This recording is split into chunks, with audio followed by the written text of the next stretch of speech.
Good morning everyone and welcome back to a brand new video of Fox Flicks on Dead Meat. Today we're checking out the kill count for the 2022 movie Halloween Ends. Now, the reason why I'm doing this instead of going with an up-to-date video is that it's about a comic book kill count, and while I do love Zoran and all he does, I don't care too much about comic books. Now that's nothing against Zoran, that's nothing against the channel, that's just me. So let's just hop in and get right to it. Hey, hope everyone's having a great October. Just wanted to remind you that all of our non-kill count content is over on Dead Meat Presents. That means the Dead Meat Podcast, which comes out every other Wednesday. thank you The again, weekly horror James. news and channel updates live stream I do every Monday morning. Various interviews, like the ones I just did for Terrifier 3. All the ranking videos, all the cut comparisons, the Horror Royal Rumble every January, and the Dead Meat Horror Awards every spring. There's also They Talk, future production tales from hell, gaming live streams, just all sorts of shit over there. We're gonna be focusing more on Dead Meat Presents in 2025. We got a whole lot of ideas for new series that we want to try and that we think you'll love. Cool. Subscribe over there so you don't miss any of it. All right, now enjoy this kill count that I know you've all been waiting for. Let's go. Welcome to the Kill Count, where we tally up the victims in all our favorite horror movies and show you how they were made. I'm James H. Denise, and today we're looking at Halloween Ends, released in 2022. Halloween Ends is the 13th film in the series and the 13th? Wait, that would actually make a whole lot of sense. But no, this isn't Friday the 13th. third and final installment in Blumhouse's trilogy. Set 4 years after the last movie, it follows a Haddonfield outcast who inherits the evil of Michael Myers. Director David Gordon Green and co-writer Danny McBride brought Halloween back in 2018. They initially envisioned a 2-movie story before realizing they had enough material for a trilogy, or so they say. Kills and Ends were written simultaneously with different writing teams. Ends was co-written by Paul Brad Logan and Chris Bernier, the first feature credit for both of them. Halloween Ends is a contentious film, to say the least. Halfway through the premiere, I leaned over to Chelsea and said that people were gonna hate it. I was mostly right. Reaction was so negative from some fans, they started praising Halloween Kills in retrospect. It made less at the box office than both its predecessors and left fans and critics disappointed. Common complaints were the sudden inclusion of Corey Cunningham as a focal character and the lack of cohesion with the previous 2 films, which took place over the same night and were more traditional. 2 years after its release, my own opinion is still split right down the middle. I honestly can't tell you if I dislike it more than I like it, or vice versa. Like many others, I too wanted a satisfying conclusion to the trilogy, and in that regard, this movie is a total miss. But at the same time, Green gets great performances like always, from the main cast and all the little side characters who shade in Haddonfield. And it's trying something new and ambitious, which I've gotta respect. David likes to refer to it, he's making an indie love story in the middle of a horror movie. Was this the right time or place to do such a thing? Maybe not, but people said that about Season of the Witch too, and that movie absolutely fucking rules. So yeah, this might not be a good movie. Season of the Witch is also one of the more strange Halloween movies actually ever been made. Because there's no Michael Myers, there's some random thing about Stonehenge, magic stones, people's heads being turned into bugs because of some badge made out of that stone?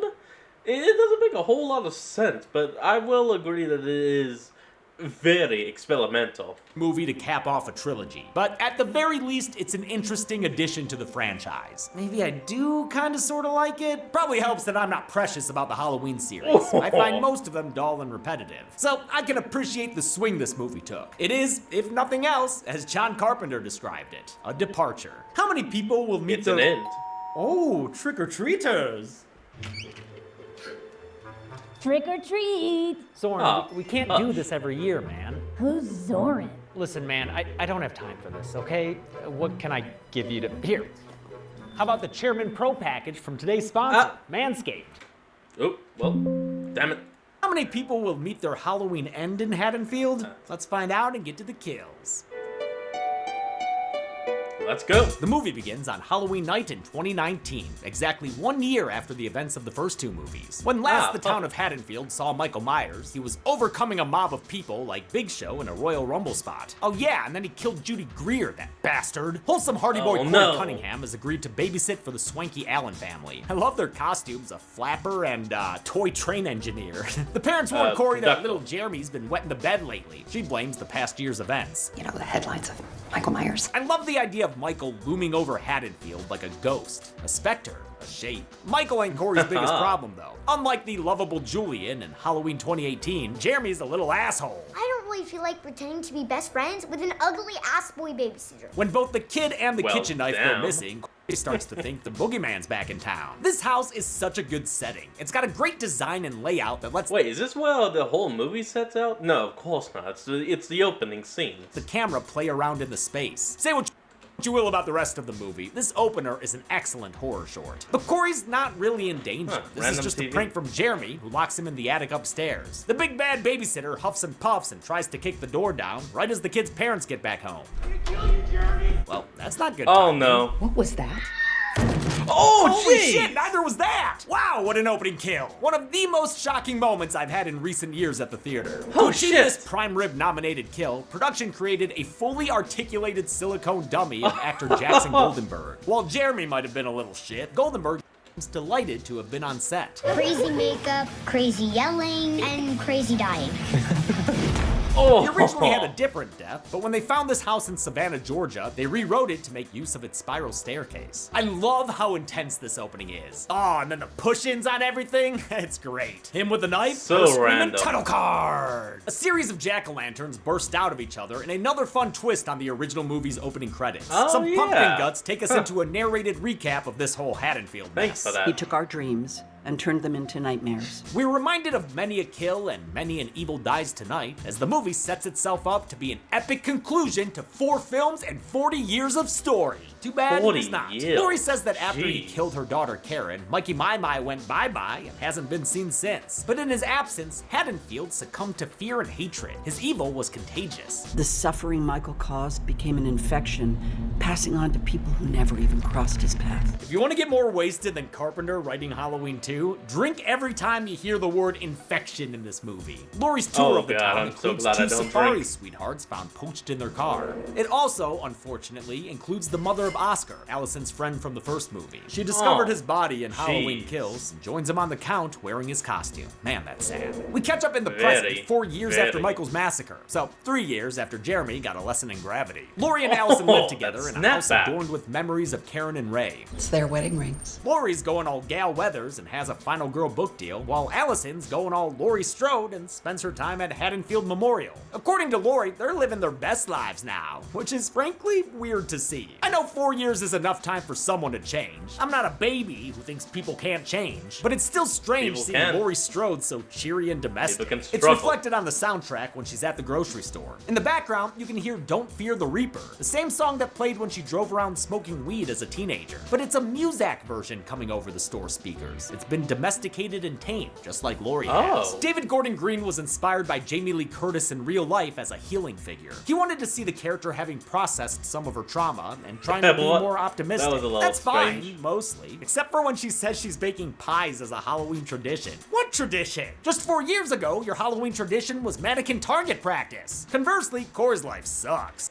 Probably saw the year after that. I don't He know. still lives in Haddonfield, where everyone gives him dirty looks and or tries to run him over. His mom Ruth doesn't help with how overbearing she is. Boys who keep secrets don't get custard for dessert. The only halfway decent person in his life What the is hell his did he do? stepdad Ronald, who employs him at his junkyard and gifts him a motorbike. Corey goes on a chalky milk Mm-hmm. run. We saw in the opener how much he loves his cow juice, but it leaves the poor kid open to bullying. Bring a little milk. Leave him alone. He wants strong bones. Terry here is trying to hate got very Mr. Corey strong for some bones. beer, but when he refuses, Terry unleashes his gang of aggressively Gen Z band kids. Killed a kid and too pussy to buy some fucking Guys, you know beer. what this? You'd expect these characters to be deal. jocks, but I respect this insane decision. You know at least one of these fuckers is in Drumline. Center Snare do be like this. Corey hulks out on his Yoo-hoo, leaving him a booger. Damn. Aw, and then they push him into the broken glass? Not a great day to be Corey. Laurie Strode Oh, that happens to hurts. pass by and encourages Corey to get up to some monkey business. She knows what it's like to be hated in Haddonfield, since some people blame her for Michael Myers. Do you see what he did to my sister? Well, that depends. Who's your sister? Oh, come on! Motherfucking Sandra? The chick who got a fluorescent light bulb in her neck? What? How the hell is she still alive other than to just fuck with me? We literally Yeah. nominated her for Best Kill at the first ever Dead Meat Horror Awards. That This should is not the second be. time you've gotten me, David Gordon Green. This is Frank's fake out neck stabbing all over again. Hey, Ugh. Hi, Frank. Anyway, Laurie Hello, takes Corey Frank. to the doctor's office where Allison works. He's treated by her douchey boss, Dr. Mathis.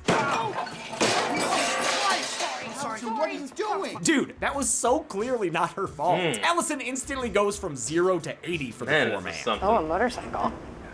Teach me to ride it? Damn, dude, he must be craving a milk try. mustache ride. Matchmaker Laurie encourages it, so Allison follows up by visiting Corey at his junkyard job. Nothing like scrap metal to get the juices flowing, so they make a date for a Halloween party that night. Corey shows up dressed as a scarecrow, probably hoping Allison would come dressed as Pearl. She doesn't, but he does get some action right away. Hey, Sorry, what? Scarecrow. See anything you like? That's Nick Oh, Castle in a jeez. cameo, the guy who played Michael Myers in the OG film. He is, of course, reciting a famous line from that movie. See anything you like? This soiree is hosted by the bar's owner, Lindsay Wallace, played okay. once again by Kyle Richards. She survived her attack in Halloween Kills and has grown close to Laurie and Allison in the 4 years since. She also ships Allison and Corey and helps them loosen up with some liquid courage. Pretty soon, they're having photo booth montages and dancing like demons. Oh man, you know it's so sticky down there. Without the music, the place is sounding like... The good times Oh, are cut yeah, short when get Corey off runs into that. Jeremy's mom. A judge might have said you were innocent, but I know you. I know it was no accident. Who comes to a bar to rant about their dead kid? Really bringing the vibe down, late. Especially when there's clearly a party going on. No one's gonna heal you. This is no place to mourn. You've got hollow rockabilly blaring and people rolling all around on the floor. The confrontation sours Corey's mood and he lashes out at Allison for bringing him here. She explains her attraction to him. She can relate as a fellow outcast. When I saw you the other day, I just saw a person just trying to figure it the fuck out. But he points out they're different. She's the final girl, he's the killer. Wait, why is she holding her hands Gee. like that? Can he get small and hop into her palms? I Corey don't ditches her and know. walks home, where he's confronted by the returning band bullies. Aw, man. I'm gonna tell my kids this was Judgment Day. They begin to shove and shout, and it escalates in a full-on attempted murder when Terry throws Corey off the bridge. Jeez. Kids flee the scene while an injured Corey is dragged into the Derry Underground. Now, kids, you may have forgotten Well, that damn. this is, in fact, a Halloween movie. I mean, hell, even Season of the Witch showed Michael Myers 20 minutes in. But we're now 40 minutes deep. That was, I have no words for that movie. I already said my piece.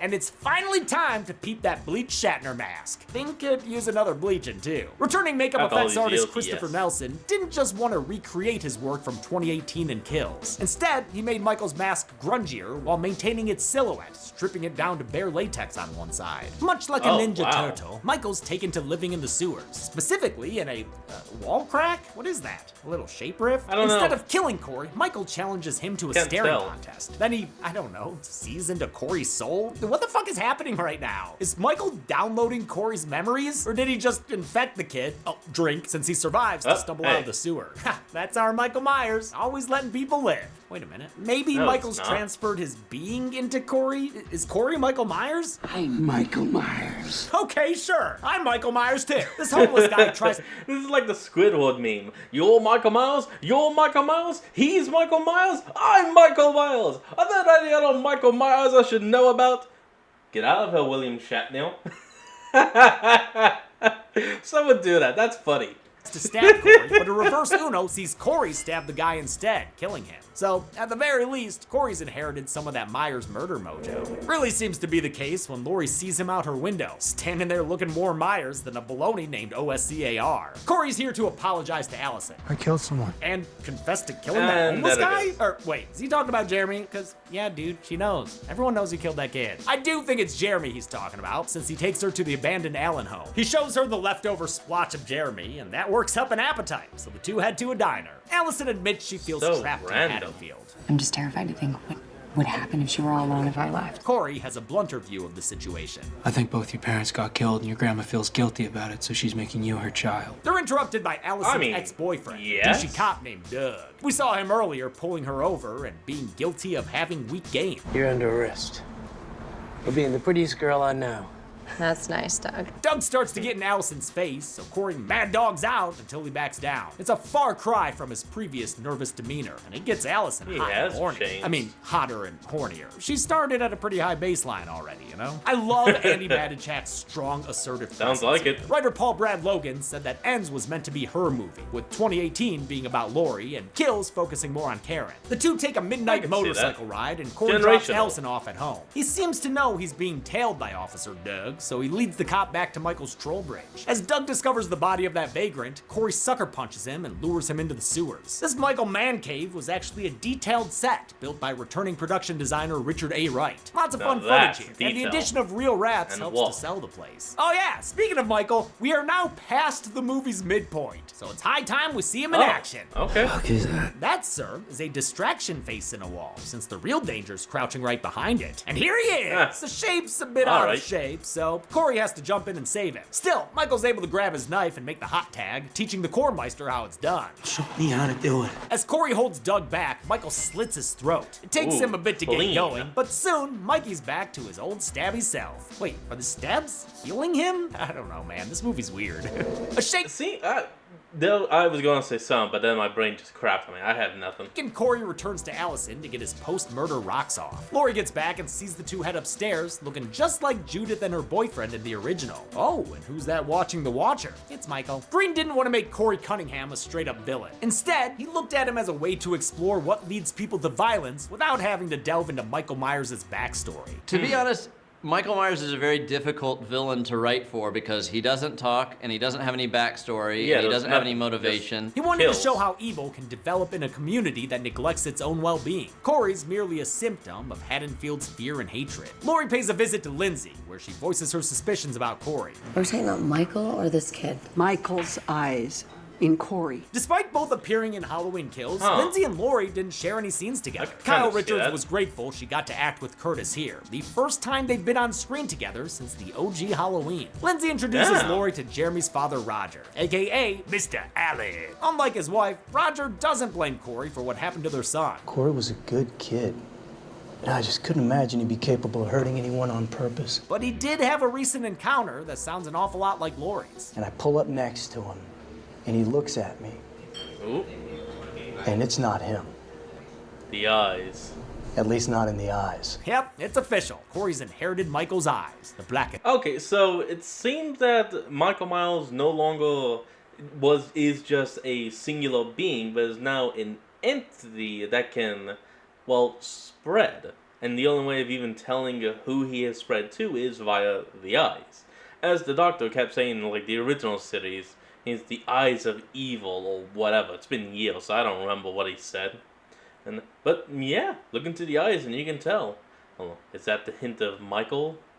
Eyes, the devil's eyes. In the luxury there you district go. of Haddonfield, Yeah, Allison's devil's boss, eyes, Dr. thank you. Mathis, is living it up. Earlier, we saw her get passed up for a promotion in favor of her horny co-worker, Deb. Now Mathis is having Deb over for an after-hours checkup. Haha, you like what you see, Mathis? Yeah.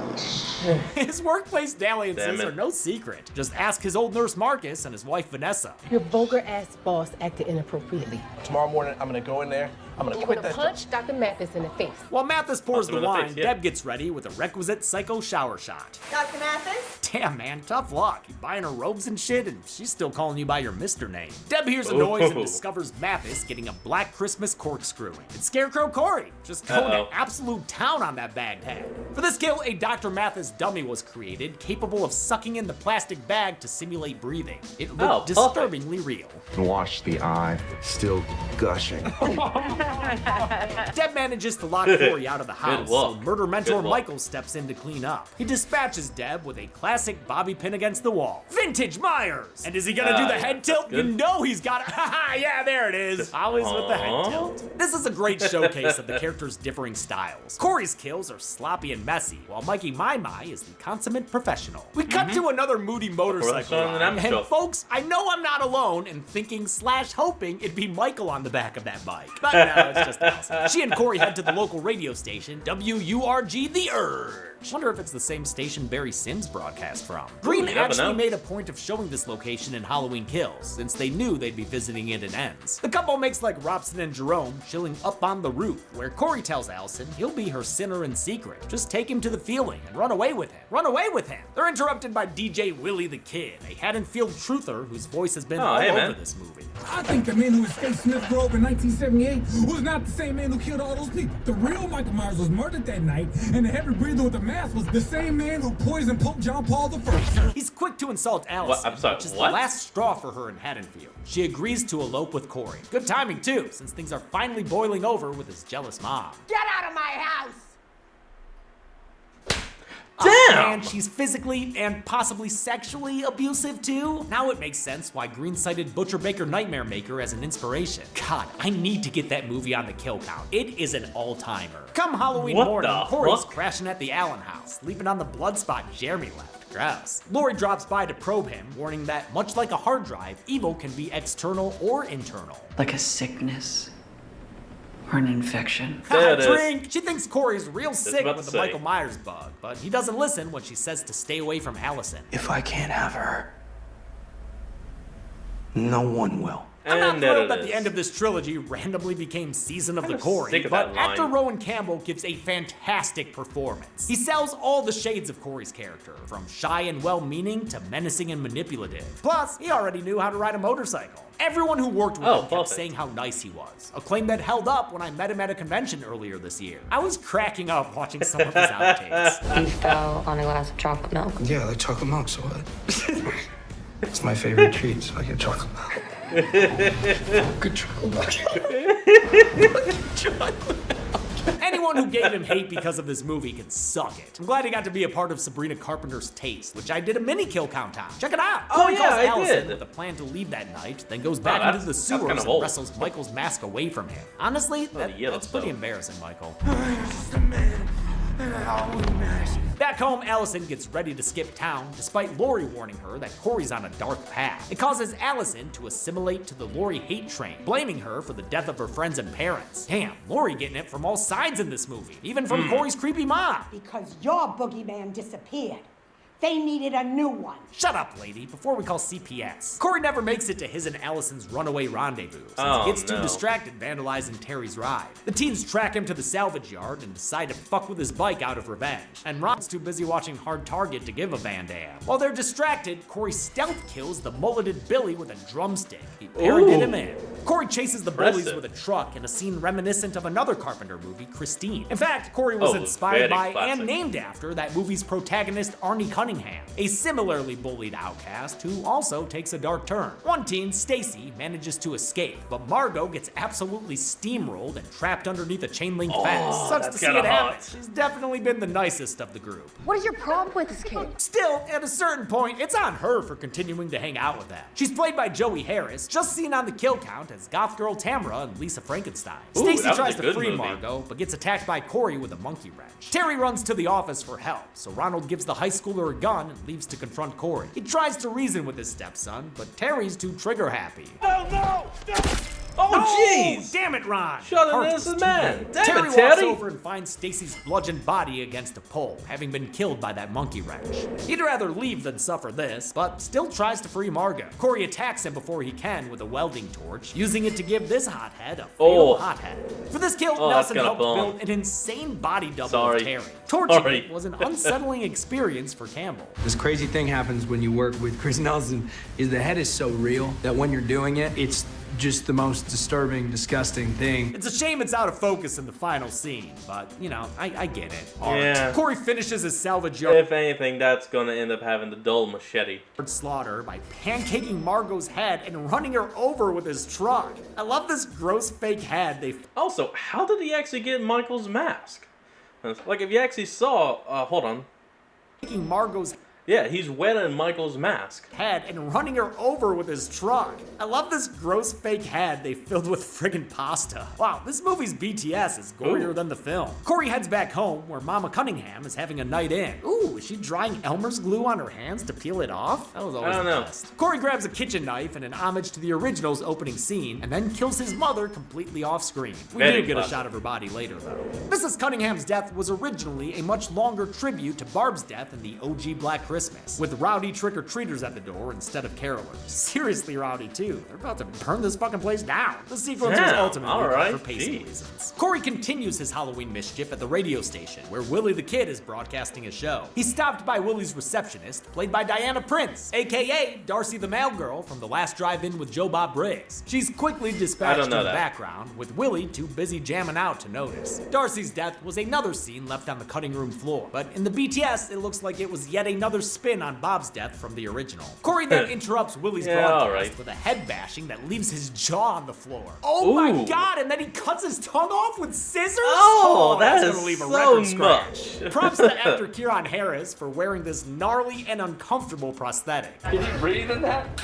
Barely. While this third act murder spree is full of sick kills, I get why fans were disappointed they weren't done by Michael. Watching Corey carve up Haddonfield is like watching Roy Burns in the hockey mask all over again. And to their credit, it seems like everyone knew this was a gamble. Green warned Campbell when he was cast that a lot of people would hate his character. A forlorn Laurie is back home alone. Allison may be ignoring her, but sensing she has someone else's attention, Laurie sets up a trap. She uses a pumpkin for some fake-out violence that draws Corey out into the open. That's right, this is Laurie goddamn Strode, and Corey should have thought of that. He's got a couple of bullets in his body. Laurie's got him dead to rights, but as Allison returns, Corey figures, hey, if you can't kill him, frame him. When Allison gets inside, she finds Laurie looking guilty, and since he had primed her for it, believes that she just murdered Corey. A devastated Allison flees into the night, leaving Laurie to cry in the kitchen. There's no rest for the wicked though, since Michael Prime is here to keep this Myers mash going. Corey's still kicking after that neck stab, so Michael turns it into a neck snap to properly add him to the count. Meanwhile, Allison discovers the Halloween havoc Corey's caused around town. It makes her realize she probably backed the wrong person in Corey v. Laurie. Laurie and Michael finally have their climactic confrontation. It's got boot choking, shin kicking, head banging, and dish breaking. He sticks a knitting needle in her ear, finally getting payback for the first time she ever damaged him all those years ago. Then he almost gives her a garbage disposal manicure. She manages to recover and pins him to the table using his own knife.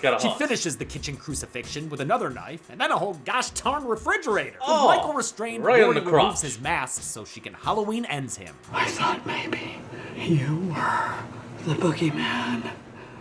No, you're just a man who's about to stop breathing. She slits his throat, but this is Michael fucking Myers. He laughs in the face of a kill graphic. He rips his hand free and starts choking Laurie out, which she doesn't seem totally upset about. Do it.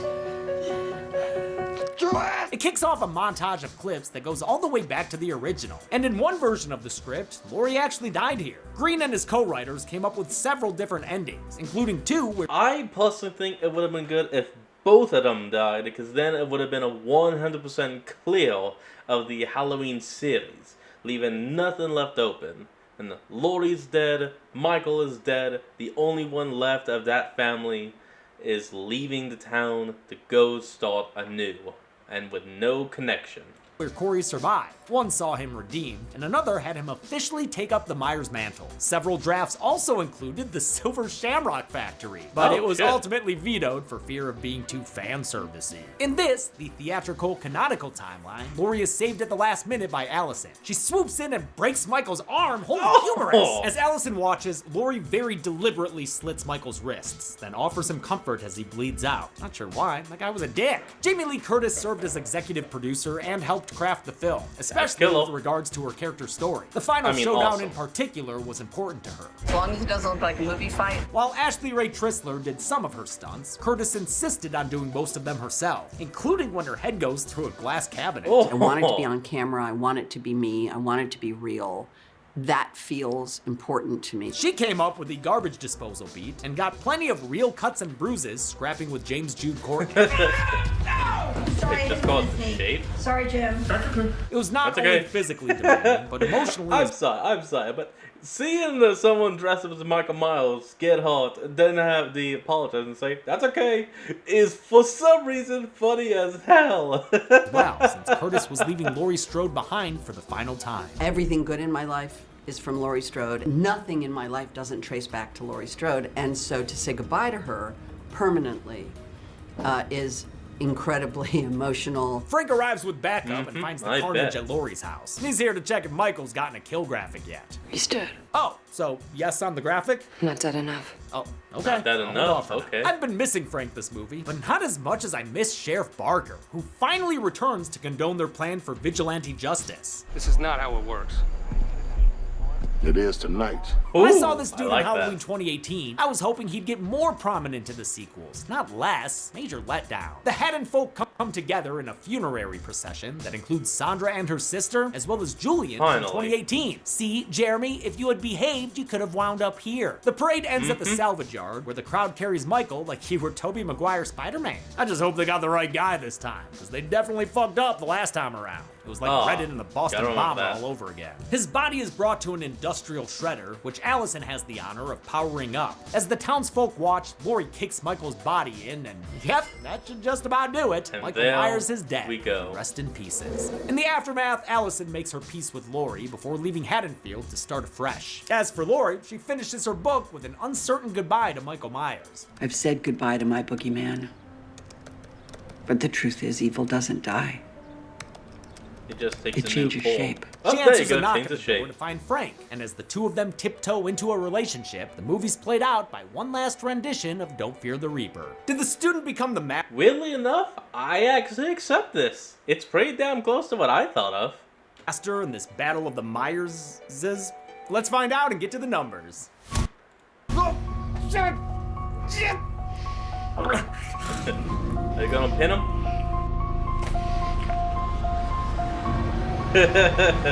Nope, just downloading his whatever. That was weird. I gotta get to the numbers. You guys have a lot of fun on this, and I know you do, because I There were enjoy 18 it. kills in Halloween Ends, with Corey scoring 10 of them. Michael only had 3. There were 11 male victims and 7 female, giving us this Evil Pies Tonight chart.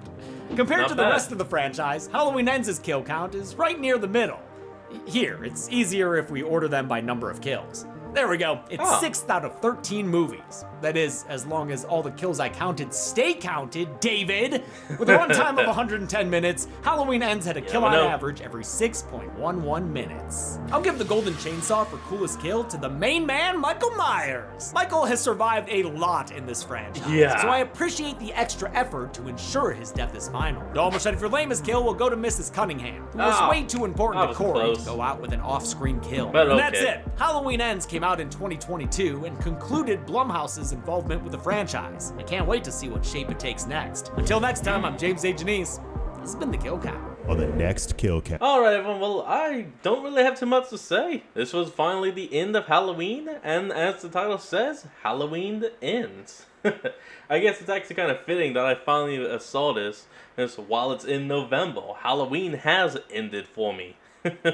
Alright everyone, well that's going to be the end of today's video, and I hope you all enjoyed this. Remember to like, comment, and subscribe for more. Link to the original will be in the description below, and I'll see all of y'all next time when we flick back on. Till then, this is Fox, signing out. Peace.